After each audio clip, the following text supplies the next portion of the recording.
இருக்கிற பிரமாணத்துக்கு எந்த டஃபஸ்ட் பிளேஸையும் ஒட்டச்சி கதவுகளை நொறுக்கிறவர் ஒருத்தர் உனக்கு முன்னாடி போய் கொண்டிருக்கிறார்.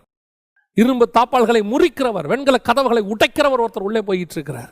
நீ போ, அந்த பவர் உன் கையில் இருக்கு, கர்த்தர் கொடுத்திருக்கிறாரு. அவர் நடக்கிற நடையிலேயே ஒரு திகைப்பு வரும். நீ சொல்லும் போது உன்னுடைய ஊழியத்தை பார்க்கும்போது ஒரு திகைப்பு வரும். எல்லாரும் ஊழியத்தை ஜனங்களை எப்படி பண்ணிக்கிட்டு இருந்தாங்களாம், தெரு முனைகளில் நின்று ஜனங்களை ஏமாத்திக்கிட்டு இருந்த காலகட்டத்தில் ஒருத்தர் வந்து எப்படி பிரசங்கம் பண்ணாராம் தெரியுமா? போதகரே, நீர் முகதாட்சண்யம் இல்லாதவர் என்றும். எவன் முகத்தை பார்த்து பேசுறதே இல்லையாமா.